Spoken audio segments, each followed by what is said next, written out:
Alhamdulillah, di pagi ini kita bisa duduk kembali dalam rangka berthalabul ilmi setelah melaksanakan kewajiban salat subuh berjamaah.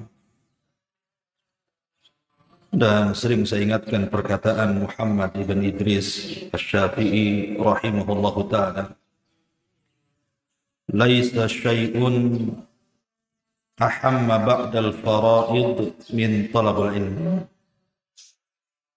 Tidak ada sesuatu yang lebih istimewa setelah melaksanakan kewajiban-kewajiban Allah melebihi daripada menuntut ilmu. Karena dengan ilmu ini kita bisa membedakan mana yang hak dan mana yang batil, mana yang ikhlas, mana yang tidak ikhlas,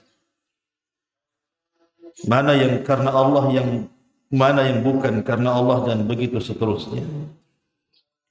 Artinya ilmu itu wasilatun ala kulli fadilah.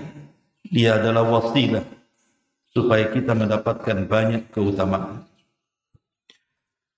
Salawat dan juga salam tentunya kita hadiahkan kepada Rasul kita Nabi besar Muhammad sallallahu alaihi wa ala alihi wasallam.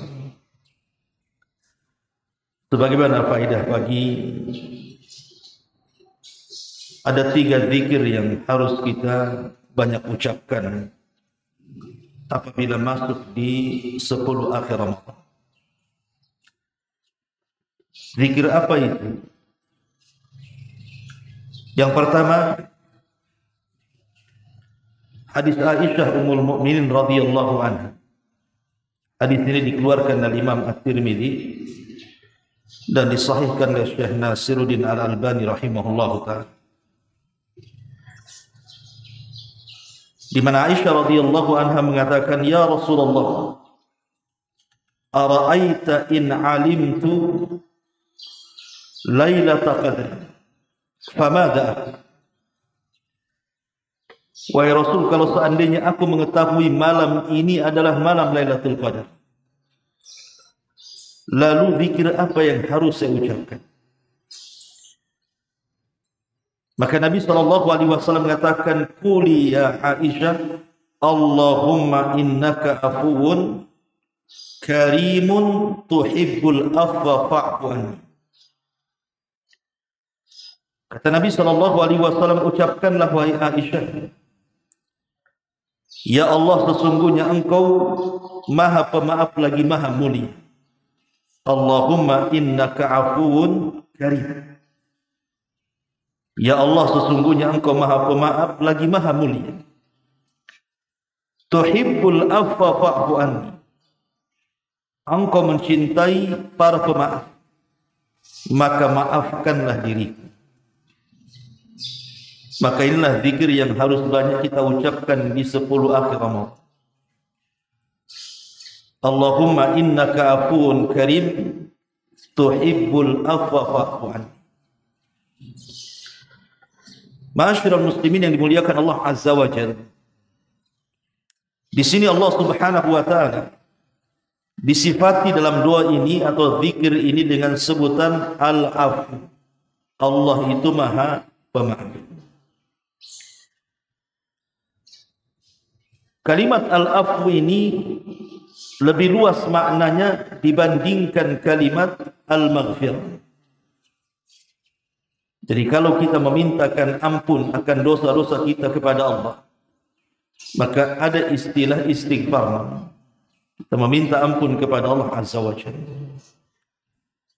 Tapi kalimat Al-Afu ini lebih luas dibandingkan hanya sekedar istighfar.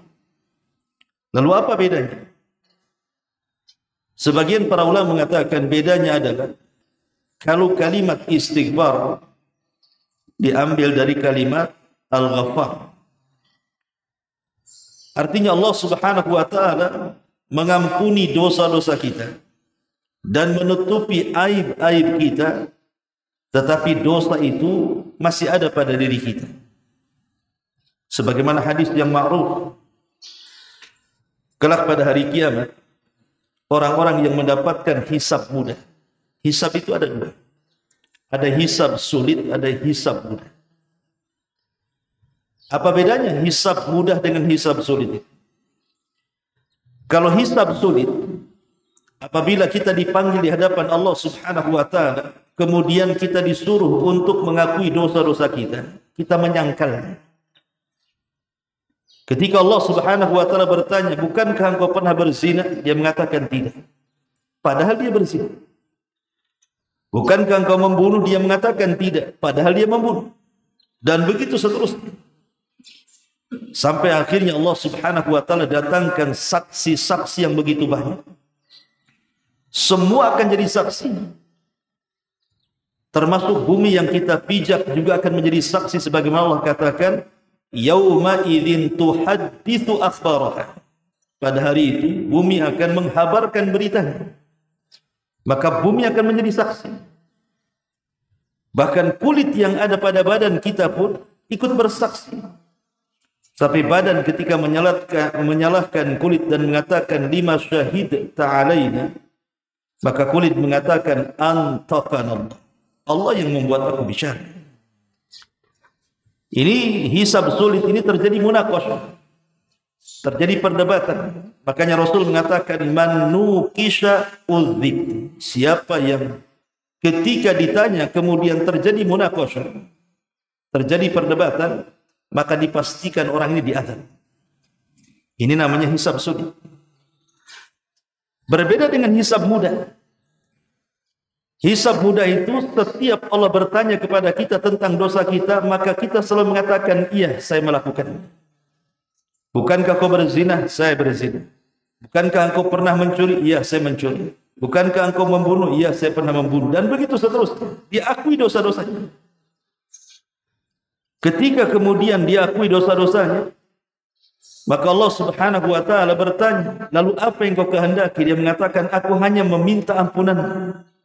Maka Allah Subhanahu wa taala katakan di hadapan orang ini, "Satartuka fid dunya wa aghfiru lakal yawm."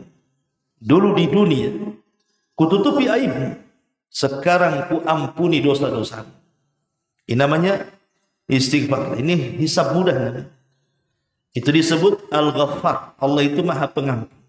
Dia menutupi aib, di satu waktu dia tidak mengazab dosa-dosa kita, tapi dosa kita tidak hilang, masih ada. Berbeda dengan kalimat al-afu. Afu ini lebih luas dibandingkan hanya sekedar kalimat al-Ghaffar. Karena al-afu ini disebutkan dalam sebuah hadis Nabi SAW. Dia mengatakan, "Ya fulan, inni radin anka lima fa'alta fid dunya wa qad raditu anka wa afawtu anka idhhab fadkhuli jannati." Wahai fulan, sesungguhnya aku redha kepadamu terhadap apa yang kau lakukan di dunia, dan aku juga redha kepadamu dan aku maafkan kamu. Kemudian Allah mengatakan, "Kalau begitu masuklah kau ke dalam surga." Para ulama ketika memberikan catatan kepada hadis ini, kalimat afautu anka, aku maafkan kamu, maka para ulama mengatakan artinya yuzilu wa yamhu thumma yarda thumma yu'ti. Pertama, dihilangkan dosa-dosanya. Yang kedua, Allah memberikan redhanya. Dan yang ketiga, Allah berikan karunia-Nya berupa surga.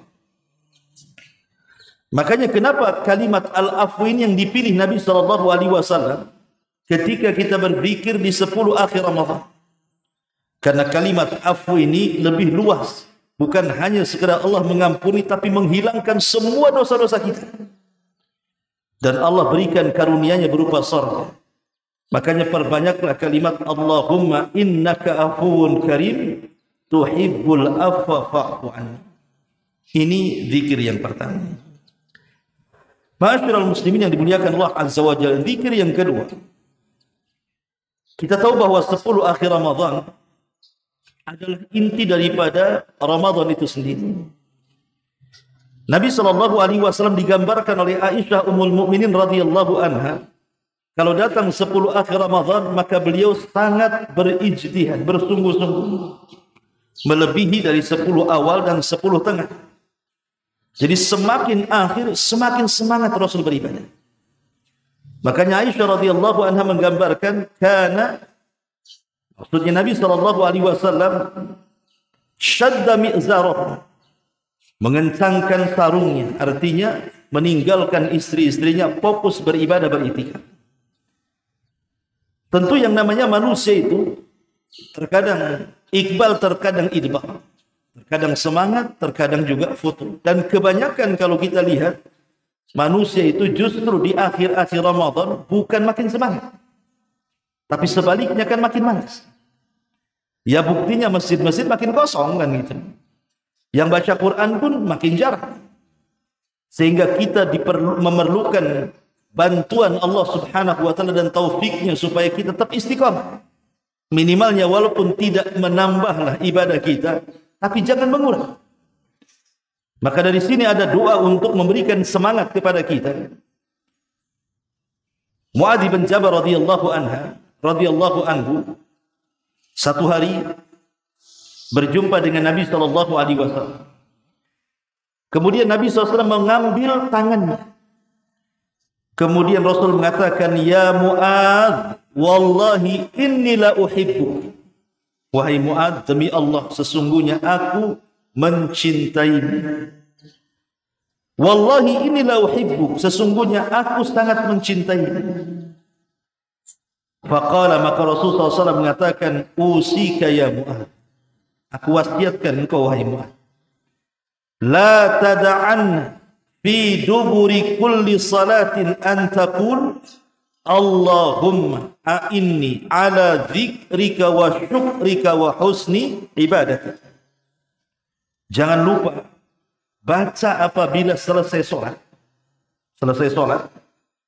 Allahumma ya Allah, a'inni, bantu aku, tolong aku, ala dzikrika, agar senantiasa mengingat kamu, wa syukrika, agar senantiasa bersyukur kepadamu, wa husni ibadatik, agar senantiasa engkau memperbaiki terus ibadahku kepadamu. Hadis ini dikeluarkan Nabi Dawud dan juga disahihkan oleh Syekh Nasiruddin Al-Albani rahimahullah ta'ala. Lihat kandungan hadis ini.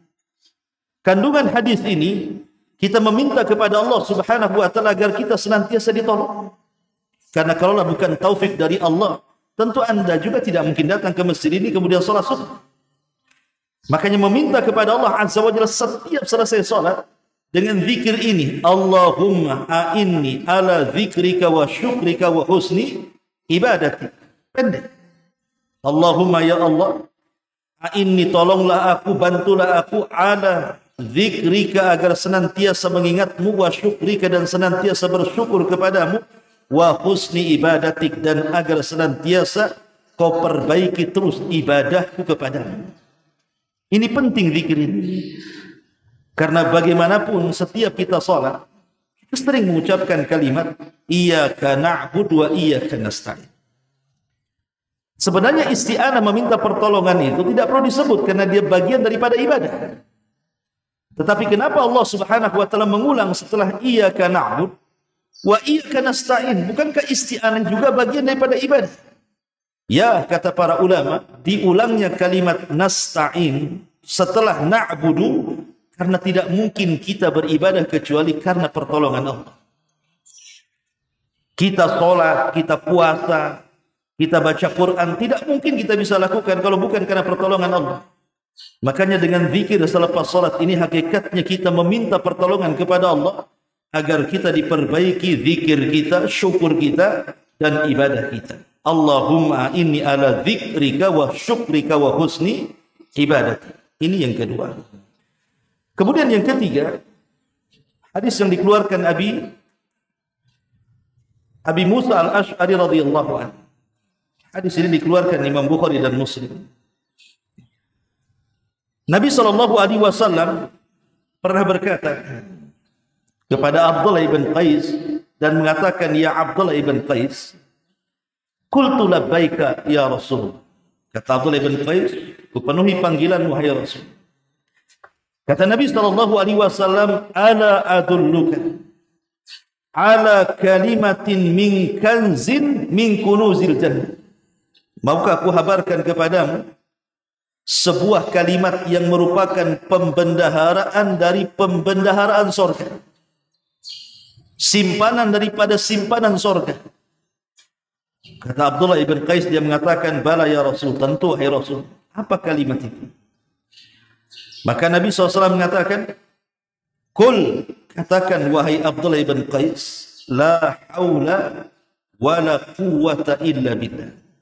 La hawla wa la quwwata illa billah. La hawla. Hawla itu artinya, kalau di bahasa Indonesia kan mungkin tidak ada daya. Tapi hawla ini artinya adalah harakat, pergerakan. Haul itu artinya pergerakan. Kita bergerak sholat, kita bergerak baca Quran, kita bergerak berpuasa, bergerak beribadah, itu dalam bahasa disebut haul.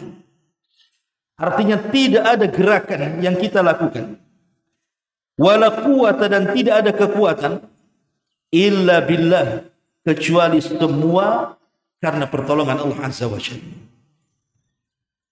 Al-Imam Al-Harawi rahimahullahu ta'ala mengatakan, kalimat al-haul al-harak, ay la harakata wala istita'ata illa bimasyiatillahi azza wa jalla.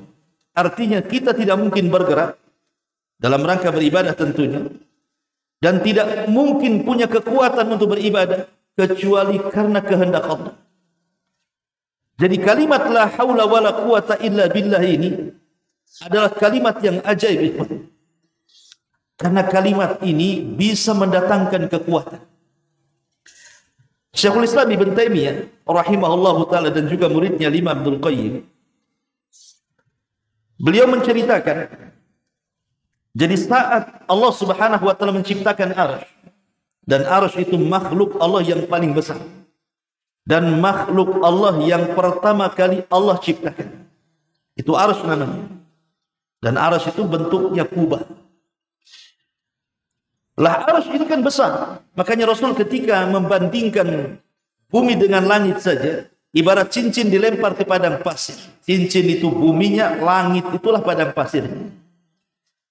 Kalau digabungkan langit dengan bumi kemudian dibandingkan dengan kursi, maka sama dengan cincin dilempar ke padang pasir. Langit dan bumi itu cincinnya, kursi itulah padang pasirnya, dan kursi itu tempat berpijaknya Allah. Kursi artinya. Kalau seandainya digabungkan semua, dibandingkan dengan arsy Allah Azza wa Jalla, maka itu sama dengan cincin dilempar ke padang pasir.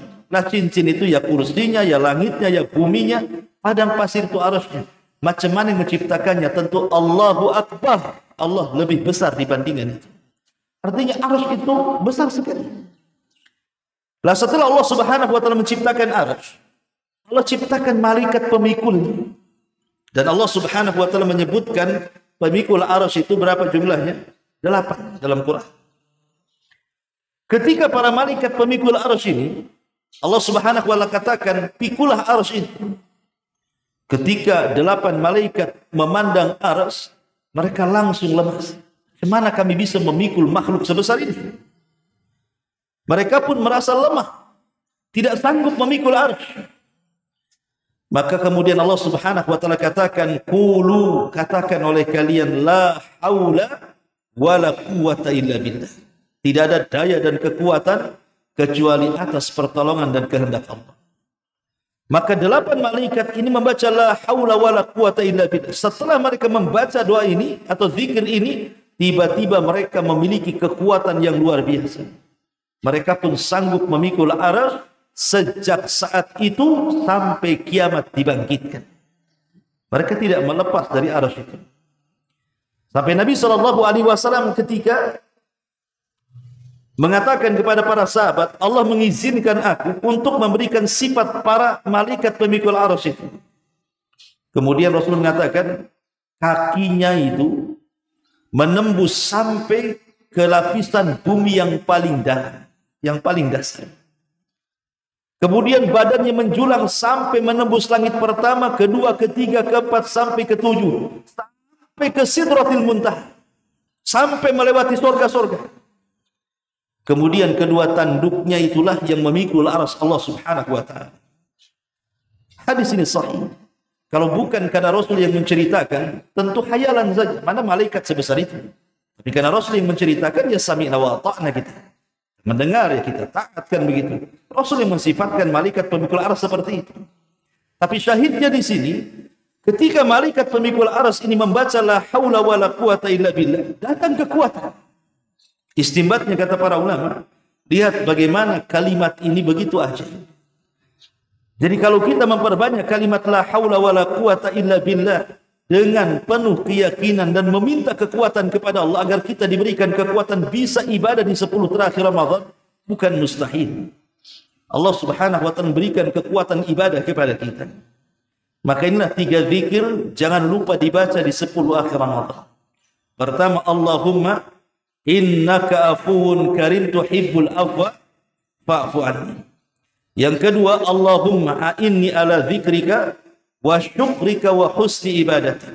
Dan yang ketiga, la haula wala quwata illa billah. Wallahu a'lam bishawab. Subhanaka wa bihamdika asyhadu an la ilaha illa anta astaghfiruka wa atubu ilaik. Allahu ta'ala alam. Assalamualaikum warahmatullahi wabarakatuh.